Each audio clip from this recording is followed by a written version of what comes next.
जिन्नात का रहन सहन कैसा होता है? जैसे आपने कुछ तो बताया कि सुराखों के अंदर या इस तरह से ऐसे ही रहते हैं, या इनके भी कोई घर वगैरह होते हैं, और इनकी इनकी जुबानें कौन सी होती हैं? और जब आप जिक्र किया आपने कि जो जिन पढ़ लिख जाता है, वो पढ़ने लिखने से मुराद किस किस्म का इल्म है जो वो पढ़ते हैं? जिन्नात अपना एक तो उनका मखसूस इल्म तो जो होता है अपने अपने रवाज के मुताबिक, अपने अपने कबीले के मुताबिक, अपने अपने दौर के मुताबिक, यानी सदियाँ गुजर गई ना, जिन्नात को भी उनका इल्म भी तरक्की करता रहता है।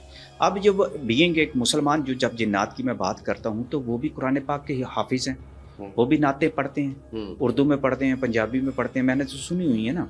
और उसके बाद कुरान पाक की तिलावत करते हैं, हाफिज़ बनते हैं, मदारस के अंदर आके वो कुरान पाक की तालीम हासिल करते हैं। तिब जो है जिन्नात की, तिब के मैदान में जिन्नात जो है ना बहुत हाजिक होते हैं, बहुत यानी सिक्का बंद मुस्तनद हकीम जो है। अगर बहुत सारे लोगों को किसी ज़माने में अगर होता था ना, तो वो ये कोशिश ये किया करते थे कि ऐसा हमें कुछ जिन मिले जिसके पास तिब मौजूद हो। और ऐसे बहुत सारे वाक़यात हैं, जैसे सूफ़ी बरकत साहब के बहुत सारे ऐसे खुलफा जो थे जिनसे मैं भी मिला हुआ हूँ, जिन खुलफा से वो कहते थे कि हमारे पास ये ऐसे जिन्नात आते रहे हैं जिनसे हम तिब की बात करते, लेकिन वो इंसानों से भी इस्तिफ़ादा करते हैं जिन्नात। अब आप देखें ना, मेरे पास तो कोई मेरी जब तक मैं तालीम हासिल करूँगा 5 साल 6 साल 10 साल का तजर्बा होगा, मुशाहिदा होगा, मरीज़ मैं चेक करूँगा। लेकिन एक अगर जिन जिसकी आप बात करते हैं, अगर वो उसकी उम्र तकरीबन 1000 साल है, फ़र्ज़ कर लिया, ठीक है, तो उसने 500 साल तक अगर तिब पड़ी हुई है, सारे मामला देखे हुए, तो उसका आप अंदाज़ा करें कि उसके पास कितना तजर्बा और मुशाहिदा होगा जड़ी बूटियों का ख़ास तौर पर। और ये वो जो अभी तक हमारे लिए सामने नहीं आ सकी, क्योंकि मेरी किताब जिन्नात का ग़ुलाम के अंदर जो बाबा जी हैं, उनकी वो भी तिब जानते थे। मेरी किताब की कहानी वहाँ से शुरू होती है कि मैं 2 रत्ती जो होती है अफ्यून, वो तलाश करने के लिए, वो लेने के लिए जाता हूँ, और वो बाबा जी कहते हैं कि तुम लेकर आओ। और फिर मेरे अंदर ये सवाल पैदा होते हैं, वो 2 रत्ती अफ्यून जो है वो उन्होंने किसी अपनी मेडिसिन के अंदर शामिल करके एक ऐसी औरत को देनी थी जिसके यहाँ बच्चा पैदा नहीं होता, ठीक है। और उसके लिए तो मैं चूँकि जर्नलिज़म शुरू कर चुका था 89 की, मैं आपको बात सुना रहा हूँ, तो किस तरीके से मैं बाइक पर गया और किस बंदे के साथ गया और फिर मेरे साथ क्या वारदात हुई। फिर सवाल वही था कि यार जिन हो के तो फ्यून मुझसे मंगवाते हैं, उनके कायदे और असूल हैं। एक दफ़ा आप देखें ना, लाहौर के एक बहुत बड़े डॉक्टर हैं, बहुत बड़े हॉस्पिटल के अंदर प्रोफेसर हैं, लेकिन जब कोई इलाज नहीं उनका हो सका, किसी तरीके से भी उनके कुछ मसाइल ऐसे थे उनकी फैमिली में, तो बड़ी मुश्किल से उन्होंने मुझे रजामंद किया कि तुम किसी तरह से अपने बाबा जी को लेकर हमारे पास आओ।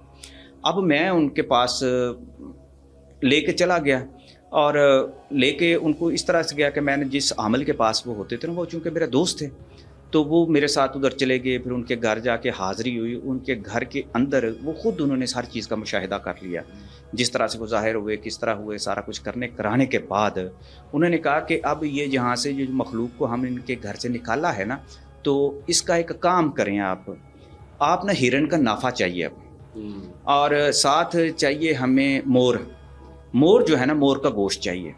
अब वो डॉक्टर साहब कहाँ से लाए हैं? अब ये मेरी ड्यूटी लग गई कि ये चीज़ें मैं ले। मुझे वो जिन्नात जिन्हें मैं बाबा जी कहता हूँ, वो मुझे कहने लगे कि शायद बेटा तुम ना इन चीज़ों का बंदोबस्त कर लो। मैं दिल में सोचूं कि यार ये जिन्नात हो कि इनके लिए कहाँ। अब आप खुद समझ सकते हैं कि लाहौर में मैं बैठा हूँ और मैं मोर का गोश्त कहाँ से ले सकता हूँ। ये इसमें तो आपको पता है वाइल्ड लाइफ वाले खुद आपके पीछे पड़ जाते हैं। ऐसे ही है। अच्छा, फिर हिरन का नाफा लेके आऊँ। मैंने कहा जी ये कहाँ से हुआ? मुझे सारी जगह उन्होंने बता दी कि तुम वहाँ चले जाओ, वहाँ जाके वहाँ से तुम्हें मिल जाएगा एक बंदा, वहाँ से जाके ये मोर ले आओ, वहाँ से फिर उसका गोश्त बनवाना और फिर उसके बाद हिरन का नाफा लेके आना। और मज़े की बात है, अब आपने डरना नहीं है जो मैं बात आपको बताने लगा। वो हिरन का नाफा और मोर का गोश्त जो है वो एक कब्रिस्तान के अंदर जाके एक मखसूस जगह पे फेंकना था, और वो जो कब्रिस्तान है वो मोहतरम आपके दफ्तर के सामने है, कासम अली शाह फाउंडेशन के सामने, वादत रोड के ऊपर। आप समझ गए? बिल्कुल समझ गया। अच्छा, चंद कदम के फासले पे है। चंद कदम के फासले पे। आप देखें ना दुनिया कैसी होती है। मैं रास्ता बदलूंगा।